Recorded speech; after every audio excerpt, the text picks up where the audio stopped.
네, 안녕하세요. 반갑습니다. 유튜브의 전기불쑥입니다. 이번 시간에는요, 이 변압기를 한번 부셔보도록 하겠습니다. 그러니까 변압기의 원리에 대해서 알아볼 건데, 참 변압기가 쉬워 보이도 쉽지 않죠. 그리고 관련해서도 여러분들이 질문이 많기 때문에 이 변압기를 좀 공학적으로, 직관적으로 많은 공식들이 있는데, 그런 공식들을 암기하는 것이 아니라 당연히 그렇구나, 이제 몸으로 느낀다라는 거죠. 그런 시간을 한번 가져보도록 하겠습니다. 우리가 이제 변압기의 원리를 이해하기 앞서서 기본적으로 패러데이 법칙과 렌츠의 법칙에 대해서 여러분들이 이해하고 계셔야겠죠. 자, 우리 일단 패러데이 법칙이다라고 하는 것은요, 감긴 권수비와 dt분의 d파이, dt분의 d파이는 뭡니까? 시간에 따른 자속의 변화율이죠. 그래서 어떤 자속의 변화가 생긴다면은 기전력이 발생한다라는 게 패러데이 법칙이고, 렌츠의 법칙은 여기 마이너스가 붙는 거죠. 이 마이너스는 뭡니까? 자기장이 변화합니다. 자속이 변화합니다. 근데 그 변화를 상쇄하는 방향으로 유도 기전력이 발생한다라는 법칙이에요. 이해되시죠? 그래서 제가 뭐 청개구리의 법칙이다라고도 안내를 해드립니다. 여튼 본론으로 가보도록 하겠습니다. 제가 변압기를 그려놨죠. 변압기를. 그럼 이제 좌측이 1차가 되겠고요. 우측이 2차가 됩니다. 일반적으로 우리가 2차 측에 부하를 답니다. 맞죠? 2차 측에 부하를 다는데 여기 부하를 다는 거죠. 일단 첫 번째 무부하 상태에서 보도록 하겠습니다. 이 무부하다라고 하는 건 뭐 개방 상태다, 즉 부하가 달려있지 않는 오픈 상태다라고 보도록 하겠습니다. 자, 여기서 일단 해석을 해보도록 할게요. 자, 일단 1차 측에 전압을 인가해 줍니다. V1이라는 전압을 인가해 줍니다. 그럼 전류가 발생할 겁니다. I1이라는 전류가 발생을 하겠죠. 전류가 이 코일을 따라 이렇게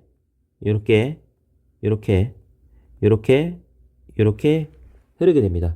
그럼 뭐가 발생하죠? 우리가 오른나사 법칙에 의해서 내 손가락이 전류고 엄지손가락이 자기장이 되는 거죠. 이러한 자기장이 발생하게 됩니다.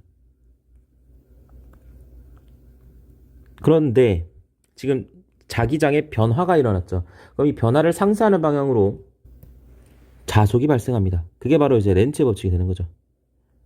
이렇게 반대 방향의 자속이 발생을 해요. 쉽게 말해서 이 코일은 변화를 싫어합니다. 원래는 자속이 안 흘렀잖아. 근데 파란색 자속이 생기니 싫은 거야. 원래 나는 자속이 없었던 상태로 돌아가고 싶어. 그래서 반대 방향의 자속을 만들어서 상쇄시켜 준다라는 거죠. 이 자속이 발생하기 위해서는 그러니까 이 자속이 발생했으니까 유기기전력이 발생합니다. 맞죠? 어떻게? 여기가 플러스 마이너스 E1이라는 유기기전력이 이렇게 발생을 하게 됩니다. 그래서 반드시 이렇게 발생을 해야 되겠죠. 왜?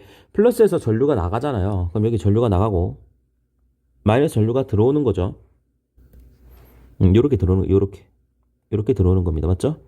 잘 보시면은 지금 빨간색 전류와 초록색 전류가 어떻게 돼요? 방향이 반대입니다. 상쇄가 되어야 되죠. 여기도 상쇄가 되고 여기도 이렇게 가서 돌아와서 빨간색은 상쇄가 되잖아. 이렇게 되어야지만 이 파란색 자속을 상쇄시킬 수가 있을 겁니다. 맞죠? 그래서 이제 V1과 E1은요, 크기는 똑같습니다. 이상적이라면 크기는 똑같은데 극성이 반대예요. 그러니까 반대 방향의 전류를 만들어내는 거죠. 그래서 초록색 자속은 여기서만 발생을 하고 이 파란색 자속은 쭉 계속해서 어떻게 돼요? 여기 전류가 흐르고 있으니까 발생해서 타고 흘러갑니다. 철을 따라서 쭉 타고 올라가서 이렇게 지나가게 되겠죠. 이렇게 지나가게 됩니다. 그럼 이 코일도 변화를 싫어해요.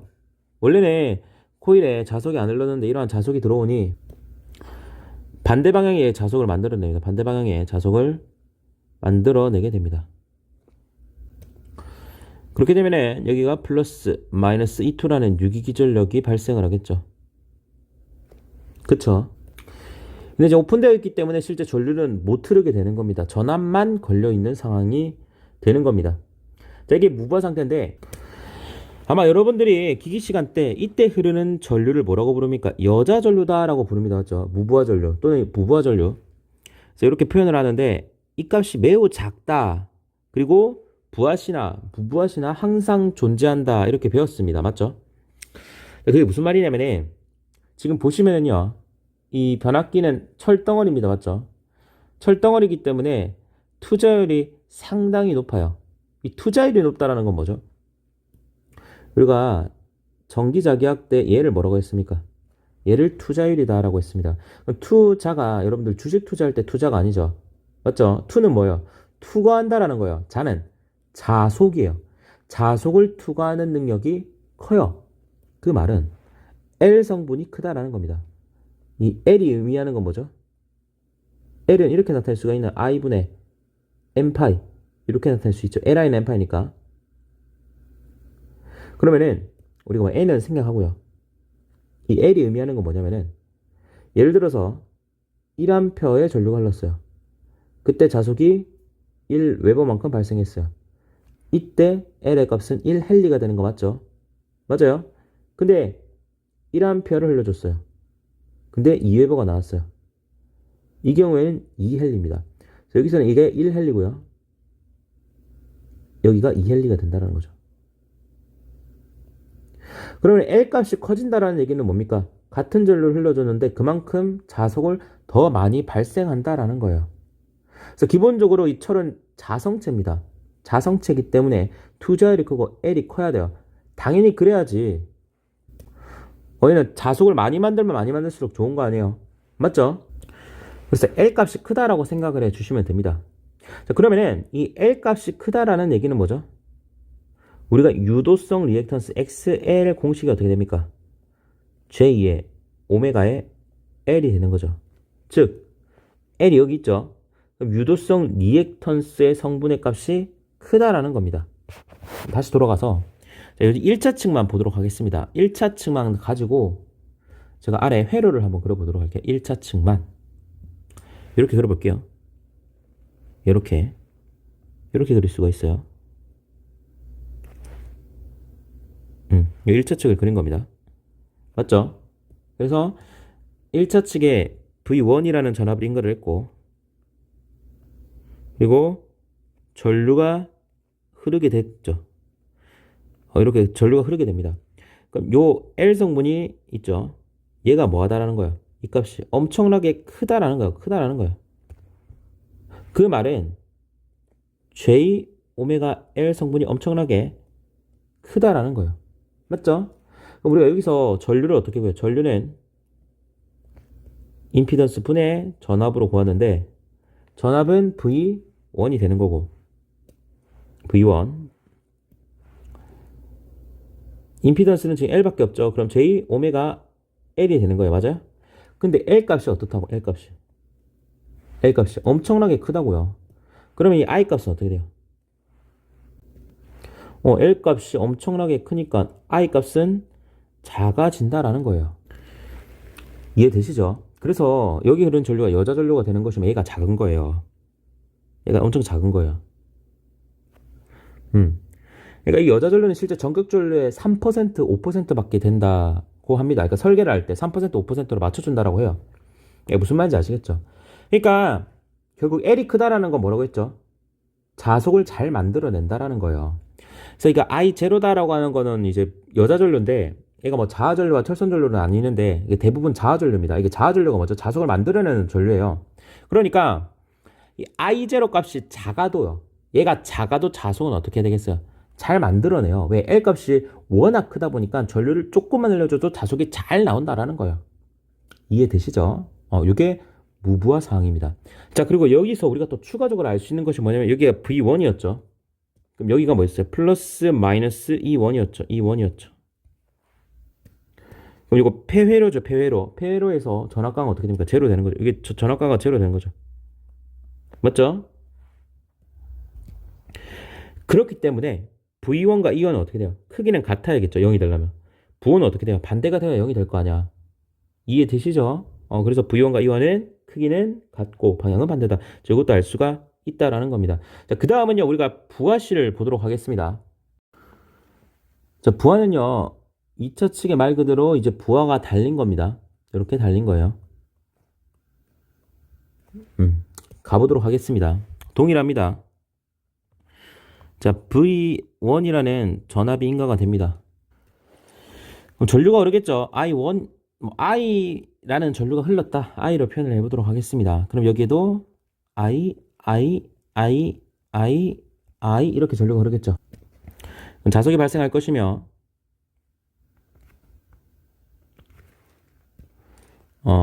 반대 방향 동일하니까 생략하도록 하겠습니다. 설명은 저기 플러스 마이너스 이온이 발생을 하겠고요. 이 파란색 자석이 넘어가서 여기를 쇄교하게 되면은 여기서 또 자석이 발생을 할 것이며 플러스 마이너스 E2가 됩니다. 자, 요까지는 동일해요. 근데 이제 오픈이 안 되어 있고 연결되어 있잖아요. 그러면 이 E2, 얘는 포텐셜 에너지라고 부릅니다. 전이라고 부르는 거죠. 에너지를 머금고 있었습니다. 아까 전에는 끊겨 있었잖아. 그러니까 아까 전에는 어떤 상황이에요? 저수지에 물을 가득 채워놓고 냅둔 상황이죠. 근데 이제 저수지 문을 개방한 겁니다. 그래서 지금 전압이 있었으니 전류가 흐르게 되겠죠. 드디어 플러스고 마이너스니까 전류가 이렇게 흐르게 됩니다. 이때 흐르는 전류는 이제 2차 부하 전류다라고 표현을 합니다. 2차 부하 전류다. 왜? 부하가 달렸으니까 발생했으니까 2차 부하 전류다라고 생각을 하는 겁니다. 자, 그럼 여기에 전류가 이렇게 흐르게 되는 거죠. 자, 이렇게 계속해서 흐르게 됩니다. 그러면은 자, 요 분홍색 자석은 잠깐 생긴 거니까 냅두고요. 삭제하고 지금 이 원래는 무부하 때는 안 흘렀잖아요. 이 전류가 안 흘렀잖아요. 근데 이제 흐르게 되니까 무부하랑 다르게 여기서 자석이 발생합니다. 어떤 자석? 이러한 자석이 발생한다는 거죠. 계속 흐르니까 이러한 자석이 발생한다는 거죠. 여기로 발생하는 자석이 발생한다는 겁니다. 이러한 자석. 파이2라고 해볼까요? 파이2라는 자석이 발생하게 됩니다. 그럼 주자석 입장에서는 이 파란색 자석 역시도 유지하려고 합니다. 본인 거를. 그러니까 렌치의 법칙이랑 똑같은 거죠. 관성이라고 생각하셔도 되고 이 파란색의 크기만을 유지하고 싶은데 지금 불청객이 들어왔죠. 그럼 얘를 어떻게 돼요? 상쇄시켜 줘야 되잖아. 뭐라고? 얘를 없애줘야 된다고요. 그래서 반대편에서 어떤 자석을 만드냐? 이 파이트와 크기는 같고 방향이 다른 이러한 자석을 만들어 준다는 거예요. 파이 1이라는 자석을 만들어 준다는 거예요. 그럼 파이 1과 파이 2가 크기는 같고 방향은 다르기 때문에 상쇄되고 파란색만 남게 된다라는 거죠. 맞죠? 근데 자, 이거 좀 지우고 이 보라색 친구가 발생을 했다라는 건 결국 뭡니까? 여기 전류도 흘러야죠. 전류가 이 보라색 전류가 흘러야 될 거 아니에요. 이렇게 흘러야지만 여기에 이렇게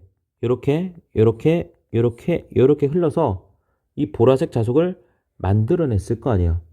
그래서 우리가 이 보라색 자석을 I1이다 라고 하고 1차 부하 전류라고 부릅니다. 왜?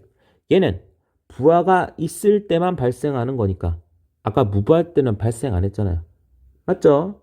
무슨 말인지 아시겠죠? 자, 그럼 우리가 여기 빨간색 전류는 뭐겠어요?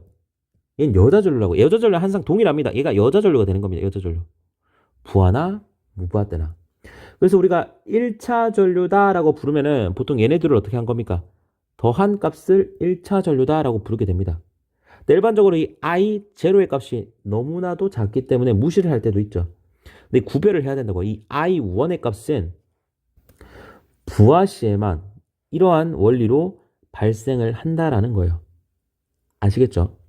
그럼 우리가 여기서 또 알 수 있는 것이 이 권수비의 관계입니다. 이 권수비 A다라고 하는 것은 뭐 우리가 당연히 뭐 렌츠 법칙에서 뭐 마이너스 n의 dt분의 d 파이잖아요. 지금 보면 이 파란색 자석이 항상 일정하죠. 그럼 얘가 일정합니다. 일정하기 때문에 E와 N은 비례 관계예요. 그래서 관계인 건수비 뭐 N2분의 N1과 뭐 E2분의 E1 V2분의 V1 얘네들은 다 비례할 수밖에 없죠. 근데 전류는 어떻다고 했어요? 전류는 반비례한다라고 했어요. 자, 이것도 잘 생각하면 됩니다. 예를 들어서요. 1차 측이 많이 감겨 있어요. 많이 감겨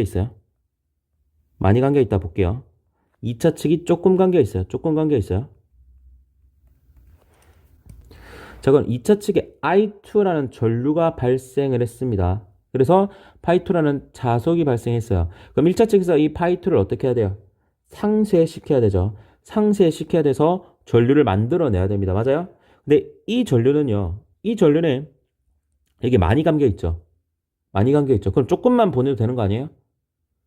그쵸? 조금만 보내도 돼요. 왜? 많이 감겨 있으니까. 많이 감겨 있으니까 조금만 보내도 요만큼의 자속을 만들어낼 거 아니에요. 맞죠? 이게 무슨 말이에요? 반비례한다라는 거 이해돼요? 자, 그러면 여기가 예를 들어서 수치를 가지고 여러분들 설명해 드릴게요. 여기가 왜 100번 관계 있어, 100번. 여기는 50번 관계 있어요. 그럼 I2가 예를 10A를 흘려 보내줬어요. 그때 뭐 자석이 10웨버다 한번 볼까요? 10웨버다라고 보도록 하겠습니다. 그러면은 반대편에서는 100번이나 감겨 있잖아. 그럼 같은 10웨버를 만들기 위해서는 여기는 10A가 필요하겠죠. 왜? 50번밖에 안 감겨 있으니까. 그럼 여기는 몇 A만 있으면 돼요? 5A만 있으면 되잖아. 5A만. 맞죠? 5A만 넣어줘도 맹 10웨버가 나올 거 아니에요. 그래서 상쇄가 된다고. 그러니까 전류가 어떻게 돼요? 이 감긴 건수비랑 반비례한다는 반비례. 많이 감겨 있으니까 조금만 보내도 된다라고. 그래서 이게 여기는 I1에 I2가 되는 겁니다. 근데 이런 거 있죠. 뭐 저항, 리액턴스, 뭐 임피던스 성분들은 강사님 왜 제곱에 뭐 이렇게 표현을 하나요? 이렇게 되어 있는 거죠. 얘는 왜 그런가 하면은 자, 우리가 전류는 지금 그러니까 다시 전압은 비례하고 전류는 반비례하잖아. 맞아요? 이 권선비라고 하는 것은 전류는 다시 그러니까 우리가 지금 구하고 싶은 거는 이 Z라는 친구죠. 얘는 어떻게 구합니까? 전압 나누기 전류가 되는 거죠. 맞죠? 근데 전압은 권선수에 비례하죠. 아니, 전류는 권선수에 반비례한다며. 그럼 나오면 A 제곱이 되는 거 아니에요? A 제곱? 맞죠? 그러면은 루트 Z가 A가 되는 거 맞아요? 그러니까 이 관계에 의해서 당연히 얘는 루트에 비례하게 된다라는 거예요. 이해되시죠? 요것만 여러분들이 이해해 주시면 됩니다. 그래서 이러한 내용들을 여러분들이 좀 원론적으로 아는 것이 공부하시는데 훨씬 더 재밌고 편하게 될 거라고 생각합니다. 그래서 이번 강의는 여기까지 하도록 할게요.